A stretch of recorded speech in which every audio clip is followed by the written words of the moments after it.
President Obama has defended his administration's sweeping surveillance program in response to reports revealing the unprecedented scale of spying on America's phone and internet activity.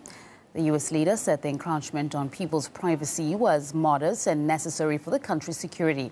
His remarks, however, led to some Congress members accusing him of betraying the values he once advocated. Anastasia Churkina reports from the U.S.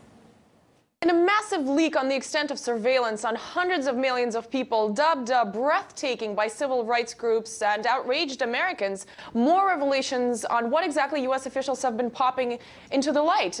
America's National Security Agency has been using three of the biggest U.S. telecom companies, Verizon, AT&T, and Sprint, to monitor all phone calls made by subscribers. Now, combined, keep in mind, these three companies have a staggering almost 300 million customers. And the spying is reportedly done regardless of whether or not there's reason to suspect subscribers of any criminal activity. And this is, of course, shocking. This includes all of the phone calls being made within the United States, as well as between the U.S. and foreign countries, making really the scope of this tracking system even wider than American territory.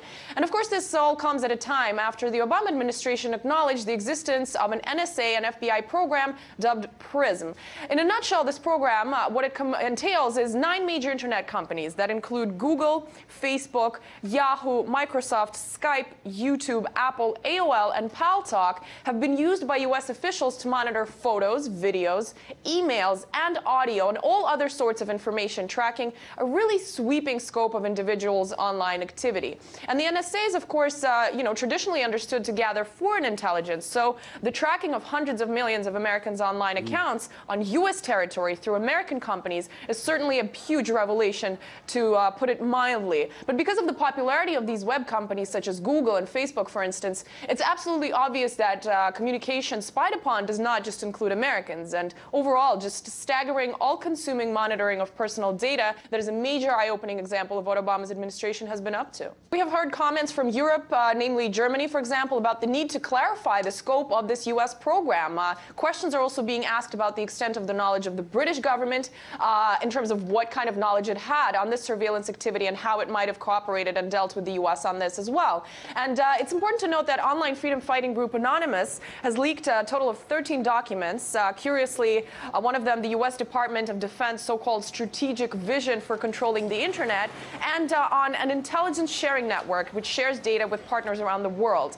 And Obama's comments on this major scandal have also been pretty curious. Basically, the U.S. president, in a nutshell, says that absolute security cannot walk hand in hand with privacy and lack of inconvenience. And, putting aside the claim of, quote, absolute security in the U.S., certainly something that has reason to be widely questioned, this seems to be a statement completely opposing a belief voiced by founding father Benjamin Franklin, that those willing to give up liberty for some safety don't deserve either one. But apparently the roots of the American history that the country prides itself in now irrelevant, as Obama's administration tries to wash off the amount of dirt released under a leader who swore by transparency, as well as presented U.S. practices of democracy to the rest of the world as absolutely stellar. Well, this is not the first time the National Security Agency has come under fire for methods infringing people's rights. We spoke to William Beanie, who worked for the agency for 30 years and helped expose some of its practices. He told us that the sweeping nature of the program can, in fact, make ensuring security more difficult. It's a direct violation of the Constitution. It always has been. That's why I left NSA in 2001. They started to do this. In fact, it adds more of a problem, because what that means, quite simply, is if you go into a larger database, you get more data back no matter what the query is. It's like making a query with Google. If you go in with a Google query, you can get tens of thousands or hundreds of thousands or even 1 million returns. Well, there's no way you can go through that, all of that, to see what you're really interested in. So what that does is it complicates it in that way, makes them really less proficient at doing their jobs. Well, all of that's being borne by the taxpayer.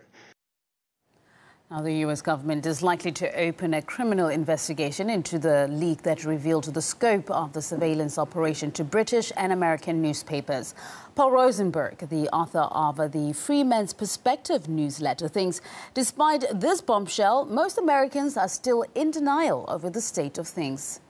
The problem with the people in the U.S. right now is that they're not emotionally prepared to deal with the possibility of an electronic police state.